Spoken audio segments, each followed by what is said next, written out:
Hello bachcho, let's start with our question. Our question says that which is true regarding the ecosystem, self-sufficient unit, cyclic exchange of materials between living beings and environment, only requirement is input of energy characterized by a major vegetation type. ठीक है, सबसे पहले हम देख लेते हैं इस question का की कॉन्सेप्ट। तो हमारे इस क्वेश्चन का की कॉन्सेप्ट है इकोसिस्टम। यदि हमें इकोसिस्टम के बारे में अच्छी नॉलेज होगी तो हम ये क्वेश्चन बड़ी आसानी से सॉल्व कर लेंगे।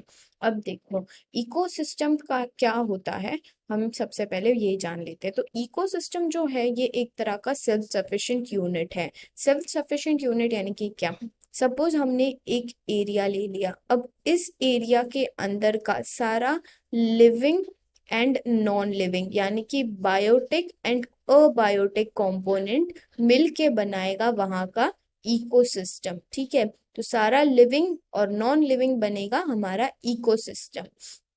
और सेल्फ सफिशिएंट यूनिट इसके लिए होगा क्योंकि इसी लिविंग और नॉन लिविंग में होगा उसका प्रोड्यूसर यानी कि वो जो खाना बनाएगा, और कंज्यूमर यानी कि वो जो खाना खाएगा। एक इकोसिस्टम के अंदर प्लांट्स होंगे जो बनेंगे हमारे प्रोड्यूसर। ठीक है, तो उस एरिया में कुछ तो होगा जो प्रोड्यूस करेगा खाना, और कुछ तो होगा कोई ऑर्गेनिज्म होगा जो वो खाना खाएगा, इसीलिए वो सेल्फ सफिशिएंट यूनिट होता है।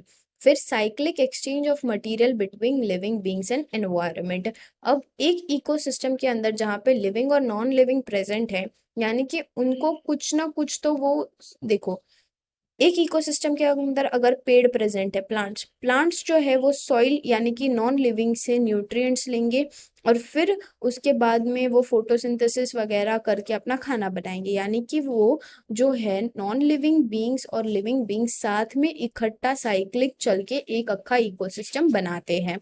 फिर only requirement is input of energy, ये भी बराबर है क्योंकि देखो एक इकोसिस्टम को चलने के लिए एनर्जी चाहिए जो कि मोस्टली सोलर एनर्जी प्रोवाइड करता है। सोलर यानी कि सन हमें ये एनर्जी प्रोवाइड करता है जिसके द्वारा हमारा इकोसिस्टम बराबर से चलता रहता है।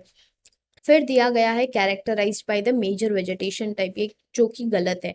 इकोसिस्टम यानी कि कोई भी एरिया उठा के ले लो, तो फिर वो या तो डेजर्ट एरिया हो सकता है, या फिर तो डेजर्ट प्लस आइसलैंड एरिया हो सकता है। ठीक है, तो कोई भी एरिया, तो उस एरिया के अंदर एक से ज्यादा वेजिटेशन भी प्रेजेंट हो सकते हैं, वन और मोर वेजिटेशन भी प्रेजेंट हो सकते हैं। तो वेजिटेशन के अनुसार हम इकोसिस्टम को कभी कैरेक्टराइज नहीं कर सकते हैं। तो हमारा आंसर है ए, बी और सी, यानी कि ऑप्शन सी हमारा राइट आंसर है। Hope you understood this question well. All the best.